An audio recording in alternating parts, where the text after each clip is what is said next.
What's up and welcome to the Red Room with Fabes. I'm your host, Fabes. My guest today is a man with a super long name, Anthony Joseph Anak Hermes Rajiman, also better known as Tony Eusoff. Please welcome Tony Eusoff. That's without my middle name, by the way. Oh, there's actually Anthony Maximilian Joseph Anak Hermes Rajiman. Wow, yeah, like Maximilian. I'm surprised he didn't go on with Maximilian Papandreou. Because I'm a Catholic, you see. Right. And we have our baptism name, which is Anthony Joseph. My and baptism confirmation name is Maximilian. Right? So wow. you know the drill. Yeah. Wow. Okay. Your parents must have taken a long time to figure out that name because it's like really long. It took a lot out of them. Were they disappointed that you shortened it to Tony Eusoff? You get a call from Daddy. What's the heck's going on? No, because I knew from the get-go. I mean, I told them from the get-go, and then they knew. And what happened was, it was when I started acting, and the producer asked me, "Hey, do you want to, what do you want to put for the credits?" So I said, "No, I'm Tony Joseph." No, I said, Tony's short for Anthony, and Joseph, right? Do you want to, people might not call you for... Look, I mean, to be fair, 99% of our content is in Malay. So chances are people look for Malay characters. Actors, right? Yeah, characters, yeah. So you'll get more work if people think you're Malay, because your Malay is passable. Your spoken Malay is decent. And why don't you make people think in Malay by just tweak the Joseph to Yusuf and have it a different spell? Joseph, Yusuf, same thing, right? So that's how it started. Right. So you've acted in many movies. They're really big movies. Thanks to the name. Thanks to the name. Although I can't remember any of it. But that's okay. You had a movie called Syndicate. Okay, goodness. Okay, that was exactly 10 years ago. Yeah, okay. Then next, Revenge of the Pontianak. Yes. Okay. Oh, by the way, I heard that you're afraid of ghosts, but you want to see a ghost since you've never seen a ghost. I'm actually not afraid of ghosts per se. Right. I don't know, because I can't be afraid of what I don't know. Okay. Right. So you want to see a ghost. Yes, there's always that curiosity. Right. So I've never... Ooh.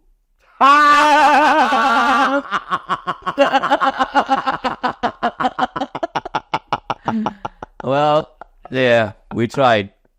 We definitely tried. That was a good effort. Yeah. Hey, there you go. Okay, that was good. You know what I thought it was? What you thought was? Okay, I'm so used to things falling on me or me breaking a door or something. Wow. So, I thought this was like some kind of banner that fell on me. Good job, man. Thank you. Yeah. You should. The ghost is gonna come out now. Work on the massage, bro. It's just too much cloth. Check out those hairy hands. We tried. We definitely did. So, let's get back to your movies, man. I think the latest one, The Expert. Yes. Everyone's talking about that. I also watched you do, I think you had a cameo appearance in The Bridge. On season 2, yes. Season 2, first right? Season, I'm pretty much out there. Yeah, you are pretty much out there. And I don't know what to say to not spoil it. Well, season 1 was brilliant. Yes. I didn't watch it. I never watched it. Oh, you never watched it? I don't really Okay, the only times I watch stuff that I'm in when I go to the screenings, like the movie screenings. So you don't watch your own movies? That bad? No. It's not. Then I tend to pick on myself. Like, right. Cringe. I should. Why are my choices like that? I don't know. Okay. Yeah. But The Bridge was great. The thing is, but when it came out on Netflix, I'd totally forgotten the plot by then. Like, I knew I was some kind of baddie. Right. But how I was a baddie, I have no recollection. You've been a baddie in many dramas. I'm getting, that's what people see me as these days. It's like, well, that's all I'm good for nowadays, so yeah. You were so bad. It's very, that saying, you either become a hero or live long enough to see yourself becoming the villain, right? That's from one of the comic movies, whatever. So, like how it is in Malaysia, is like the younger actors tend to be given the hero role, right? Because then the older ones, what you got left, you either become the father of the hero or you become the villain.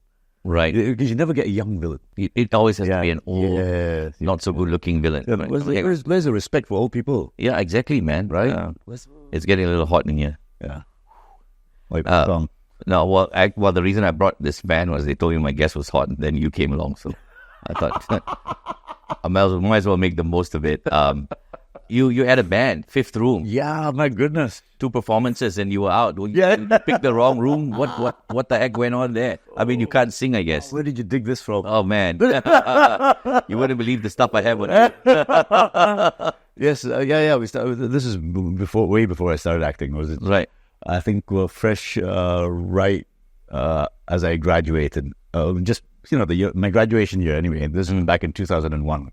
So we've got these few friends, and the guitarist who was the band leader. He was a singer-songwriter. Right. I couldn't write. I mean, I can't write. Right. I tried. Did you try singing? Singing, yeah, miserably. Is that why? So that's why the band failed. Oh man, dude. So we did you remember the college gig years? Right. Yeah. So So you did the prom night as well. Yeah. It must have been a disaster.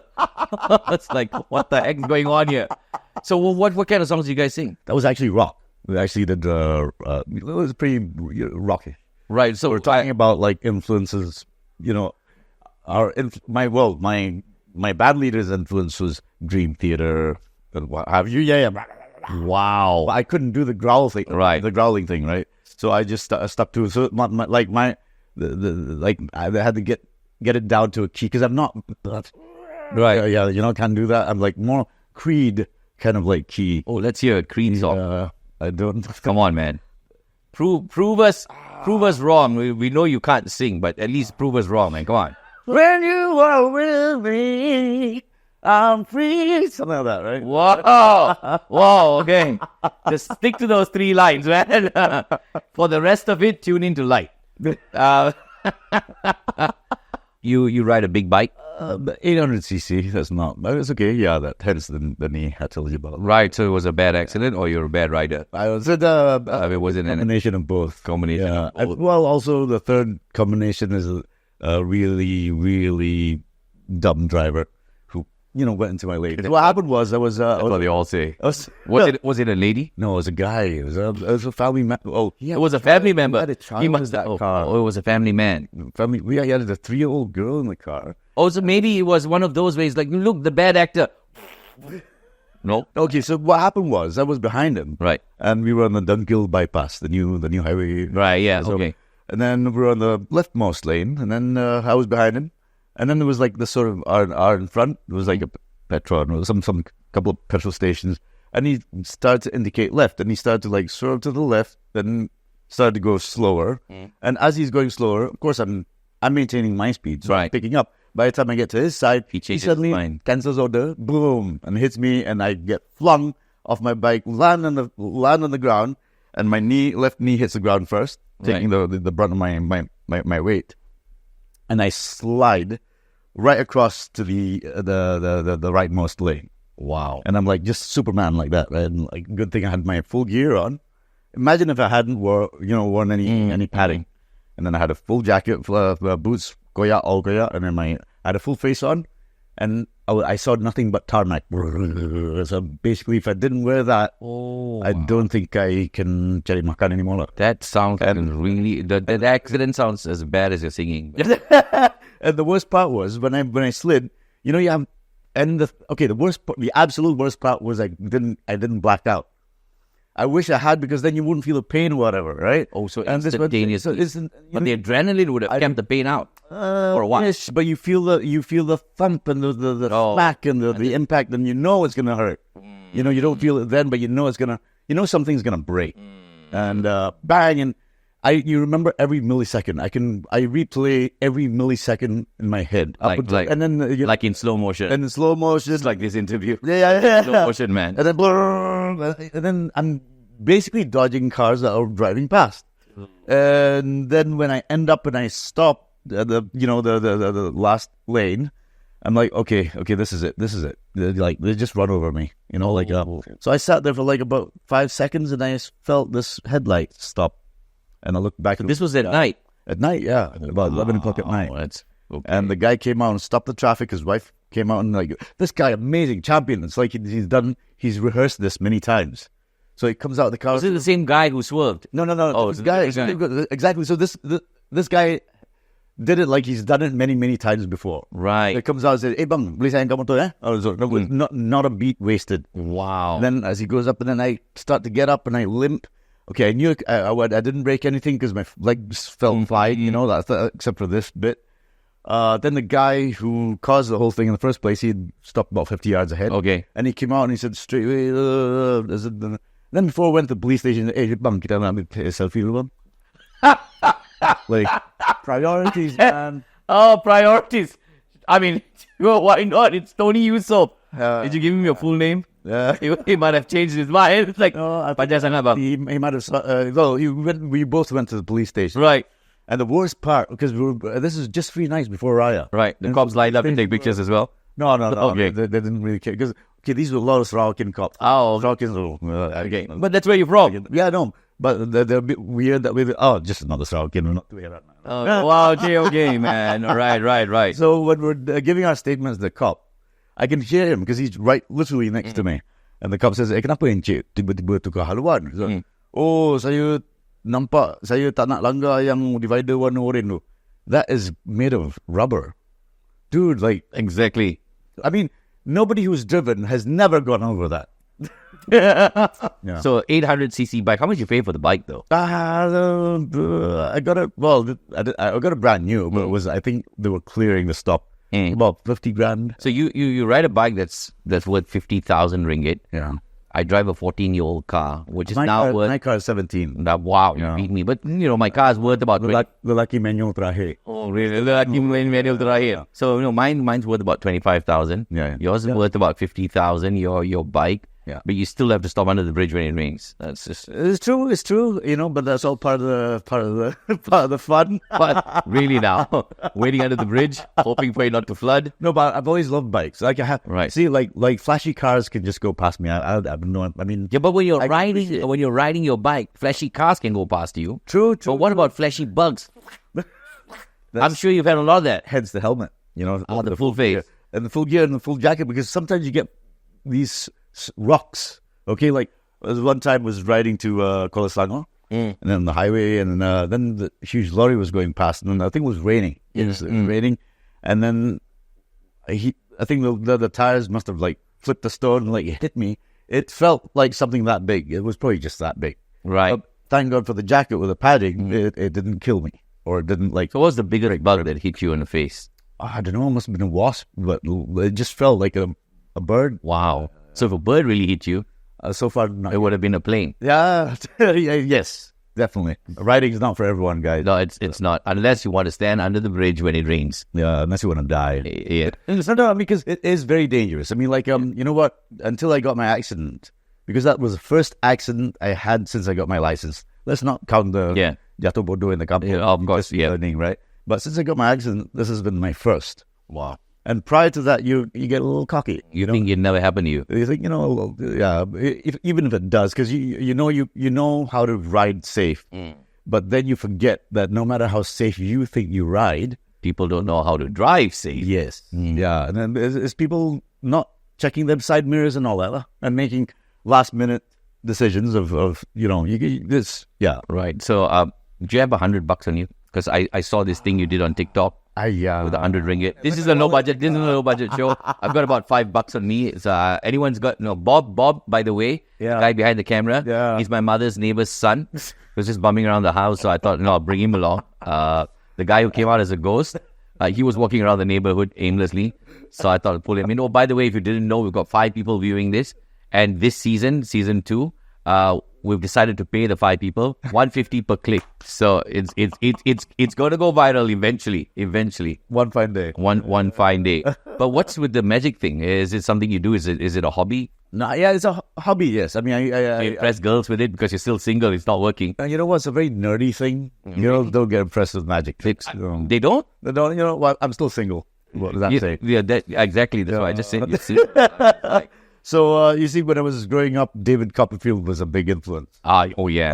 to us. You know, like Yeah. we're of the same age. And he made the Statue of Liberty disappear. And we all believed that crap. How amazing was that? Right? I know, it was amazing, but come on. When you see behind the scenes, like, wow. Well, no, but I mean, he just turned this whole art into this new form. It's like magic on steroids. Yeah. And because he married it with theater, he married it with Absolutely. with Music. filmmaking. Yeah, you know? filmmaking. Yeah. So how long have you been doing magic? No,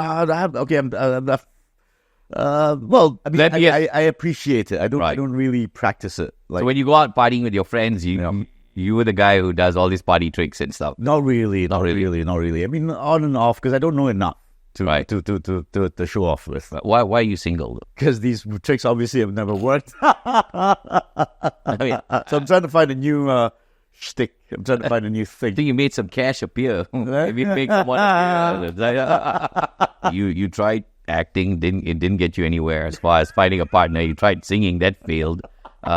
You tried riding a bike, but no one wants to jump on the bike with you because you crashed. No girl wants to be with you because you're on a bike. What's yeah, like I said, because the girl doesn't want to stand on the bridge when it rains, right? It's not romantic. It's like smog on your face. What's with my Unless if it's in a movie. man? Wow. Right. So tell us about your next big project. Well, let's get a little serious here. But seriously, you've been in the industry for the longest time. Exactly 20 years this year. Yeah, I can't say from the day I started like acting proper TV dramas, because I didn't, like a year before that I started doing. How I got started was I got scouted for a TV commercial casting. Okay. It was a completely random thing, and somebody says, "Hey, do you want to drop by for?" Okay, I studied architecture, so Right. from the built environment Okay. background, right? And Wow, what a switch. well, let's switch. Yeah. So when this casting agent saw me, she says, because I was having lunch, and the casting office is just upstairs. She says, "Hey, have you ever done ads before?" Mm-hmm. No. This is she says, "Have you ever done any casting?" Mm-hmm. And to me, casting, built environment means metal. Yeah, exactly, right. Casting. So, well, on site. Yeah. This is no. I mean, how about, like Acting. auditions. Auditions, right. So, because then she started telling me about how they cast people for TV commercials. So okay, I went up after I finished my lunch, and I was really lucky. A week later, they called me. Okay, they want you for this job, and that's how I started. So about What was your first commercial? okay, this was when when they still allowed alcohol ads, beer ads in cinemas.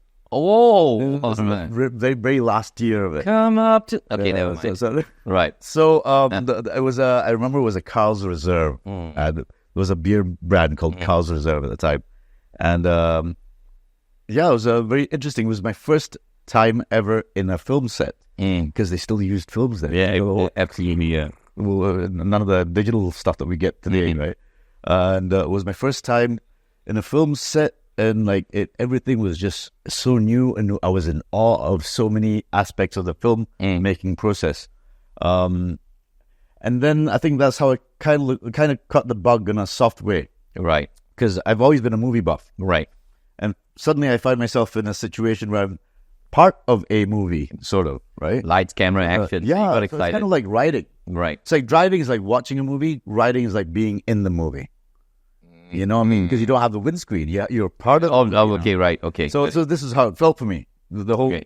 experience in the shooting that ad felt like I'm in this world that I used to just watch. Now I'm part of it. Right. So it sort of like it was like the precursor to, and then so then you don't do ads all the time. It's like you're lucky if you get two TVC gigs every 2 months or so. So Okay. that was kind of the That's quite a bit, though.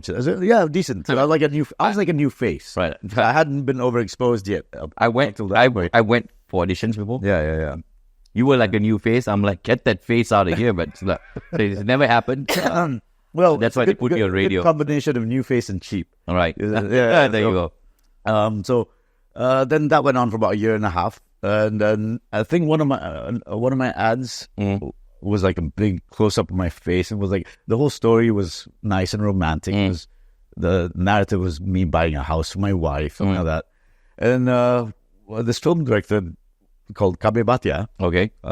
caught that ad, and this was before social media. Don't forget. Right. So this is back in 2004. Right. So he went to the cinema to watch a movie. The ad came out. No, you saw your face. This ad was on TV. Was on TV. Oh, okay. So I think he must have seen it, or his people saw that or something, and then he somehow got hold of me. Somebody called me from his production and says, "Hey, we're shooting this, that, and the other." It was a soap drama called Astana Idaman Season 2.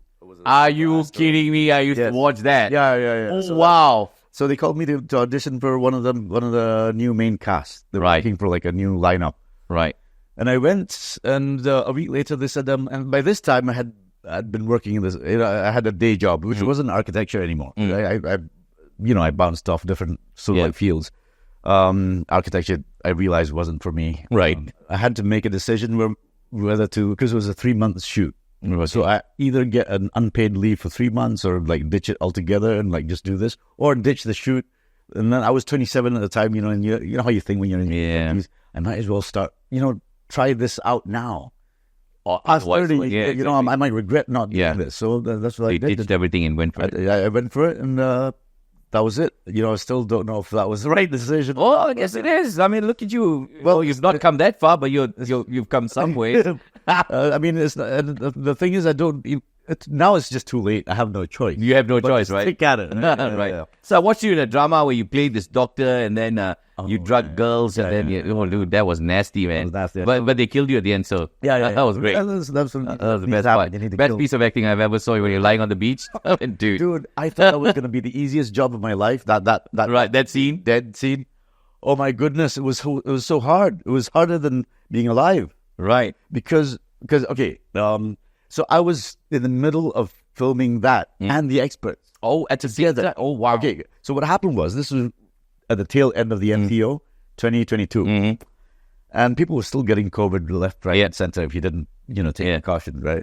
So when we started, it was just nice. So the gap days for the filming The Experts, I would use for the other one, the Liar. Yes, Liar. Liar's gap days I would use to film The Experts, and vice versa. And halfway through filming of The Experts, I think the camera crew got COVID, except for the main cameraman. Why? Because he was this one guy who was always on his mask, right? Right. Yeah. Don't ask me why I wear a mask. Right. So his entire crew got the COVID, and they had to reschedule things. And because they had so many big stars, they were talking about Dato' Aaron Aziz, Remy Ishaq, Dato' Remy Ishaq now, by the way, Shafiq Kyle, Nimilana, Ray Dabdab. Then these are the main guys. As me, and then and if anything, a lot of people would have to abide by that, because exactly. They had a lot of weight for the movie. So we had to reschedule things, and it affected the other schedule, the other production. And so we had to compromise a little, give and take. So we were filming Liar in its very last leg in Bagan Lalak. And then at that point, we were filming some scenes in the mines for The Expert. So I would have to finish my hours in Bagan Lalak, and then done with that, drive to the mines. And I'm on my own. I don't have a PA. Right.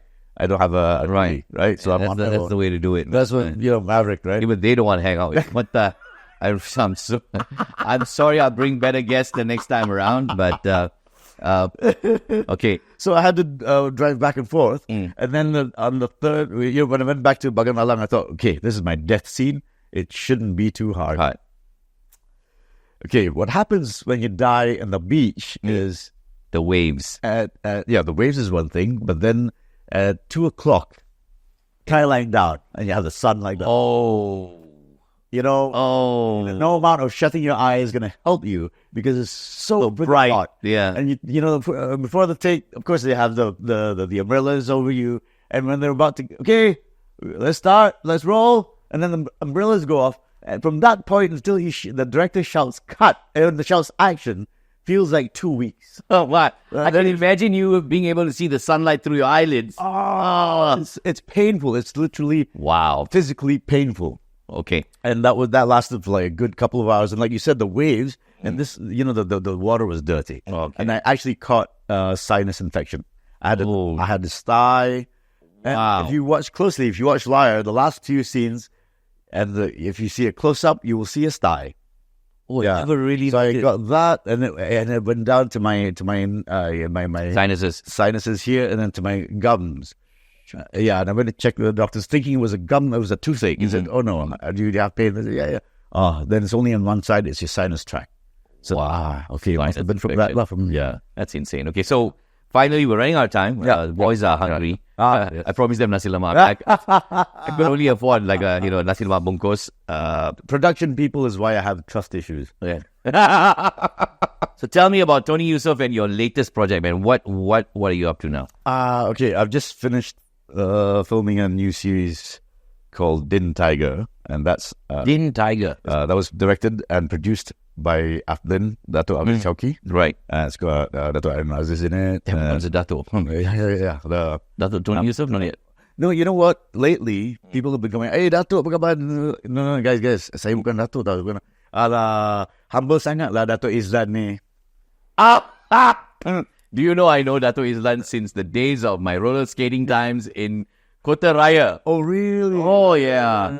I used to hang out and skate around. Fresh off Jago, remember? Yes. Wow. Okay, so is that the latest project? No. Oh, yeah, well, we just finished filming that. I don't know when that's going to come out, but I'm also in the midst of the filming of One Cent Thief, the second season. Oh, nice. Still. So Nice. I'm looking forward to that because I watched the first season. I wasn't in the first season, but I think to date that's one of Astro Original's most compelling series. Absolutely. It's very good. Very well Okay. done. So one final question: Is there going to be a Tony Eusoff production, directed by Tony Eusoff, produced by Tony Eusoff kind of movie? Produced, maybe not direct. I've never wanted to direct. Never want to. I will only direct if somebody threatened to kill my mom or something. Yeah. I'm not inclined to direct at all. All right. Yeah. Ladies and gentlemen, Tony Eusoff, give him a round of applause to all five of you. All right. And the check's in the mail. This is the Red Room. Watch out for the next episode next week.